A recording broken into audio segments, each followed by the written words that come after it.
Bonjour et bienvenue sur le chemin du changement. Je suis très content de vous retrouver pour cette nouvelle vidéo dont le sujet aujourd'hui est la culpabilité. Alors d'abord, qu'est-ce que la culpabilité? Tout d'abord, il faut distinguer la culpabilité selon le droit, être coupable ou pas, et la culpabilité que l'on ressent. Dans cette vidéo, je vais traiter de celle que l'on ressent. Je ne suis pas un juriste. La culpabilité est un sentiment qui nous coupe du moment présent, car elle nous fait vivre dans le passé. La culpabilité, c'est comme un gros boulet qu'on a au pied et qui nous empêche d'avancer. C'est un sentiment plus intense que le regret. Culturellement, en Occident, on a un lourd héritage judéo-chrétien qui est fondé sur la culpabilité avec la notion du péché originel. Dans l'Orient bouddhiste, il parle à l'inverse de bonté originelle. Je trouve intéressant de prendre conscience de ces deux visions originelles totalement opposées. La bonté versus le péché. Je suis Thierry Carré, formateur et coach certifié. Je suis également l'auteur du blog et de la chaîne YouTube Chemin du changement. Se sentir coupable est utile.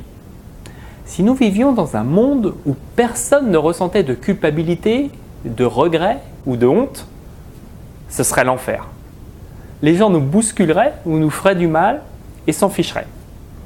Pour ressentir de la culpabilité, il faut ressentir de l'empathie et comprendre que nous avons causé du mal à autrui. N'éprouver ni regret ni culpabilité peut être grave. C'est en fait une des caractéristiques des psychopathes. Ils savent faire la différence entre le bien et le mal, mais n'y prêtent aucune attention. Il me semble donc que ce n'est pas si mal de ressentir de la culpabilité, pas de façon permanente bien sûr, mais comme une piqûre de rappel. Tout est une question de dosage. Par exemple, il faut arriver à dire non sans se sentir coupable et ne pas écouter en permanence cette petite voix, ce perroquet qu'on a sur l'épaule et qui nous parle de culpabilité, qui nous fait nous sentir coupables. Comment se libérer de la culpabilité? Alors j'ai identifié 3 cas de figure. Le premier cas, c'est moi avec moi. Dans mon fonctionnement, j'ai un besoin fort de reconnaissance pour me sentir exister. J'ai un besoin de plaire, de faire plaisir à mes parents, à mon conjoint ou ma conjointe, à mon patron.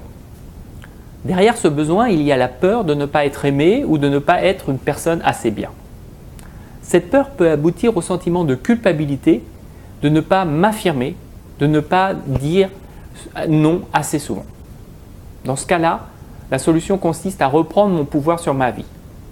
Ne donnez pas aux autres le pouvoir immense de décider ce qui est bon pour vous. Pourquoi? Parce que qui mieux que vous sait ce qui est bon pour vous? Respectez-vous, ressentez ce qui vous convient. Quand vous revenez vers vous, le sentiment de culpabilité se dissipe car il n'a plus d'emprise. Le second cas, c'est moi face aux autres. Je suis un contrôlant ou j'ai une tendance à contrôler les autres. Je peux me ressentir responsable de ce qui arrive aux personnes que je côtoie. Dans ce cas, je pourrais me sentir coupable de ne pas avoir fait ceci ou dit cela qui aurait pu éviter ce qui est arrivé. Par exemple, mon enfant de 20 ans est rentré bourré d'une soirée. Si je suis contrôlant, je me sens responsable de sa vie et je culpabilise de le voir dans cet état. Alors qu'avant, quand il était enfant, j'étais responsable de sa vie, mais à partir du moment où il est adolescent ou adulte, il est responsable de sa vie. Dans ce cas du contrôlant, pour se libérer de la culpabilité, rendez aux autres la responsabilité de leur propre existence. C'est la différence entre aider quelqu'un et prendre en charge quelqu'un. Le troisième cas, c'est les autres vis-à-vis de moi, ou moi sous l'emprise des autres. Je suis sous l'emprise de quelqu'un qui me dirige et me fait culpabiliser pour que j'agisse comme il veut. Par exemple, j'ai peur de décevoir, j'ai peur de dire non, j'ai peur de faire de la peine parce que je sais que je vais ensuite me sentir coupable. Dans ce cas, le sentiment de culpabilité nous limite et nous force à suivre un chemin qui n'est pas le nôtre. Le plus important est d'abord de mettre en lumière notre sentiment de culpabilité. Ensuite, dans un second temps, nous pourrons aller voir plus en profondeur ce qui se cache derrière. Pour passer à l'action, si vous voulez travailler votre sentiment de culpabilité, ce n'est pas en luttant contre que vous y parviendrez. plus vous allez lutter contre cette culpabilité, plus cette culpabilité va augmenter. Demandez-vous, comme nous venons de le voir, dans quel cas êtes-vous? Est-ce vous avec vous, ou bien vous vis-à-vis des autres, ou encore les autres vis-à-vis de vous? Posez-vous les questions suivantes. Où s'arrête ma responsabilité?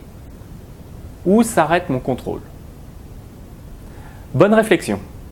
Si vous avez des questions, n'hésitez surtout pas à commenter sous cette vidéo sur YouTube ou sur mon site. Ce que vous mettez en place aujourd'hui détermine la vie que vous aurez demain. Ciao! À la prochaine!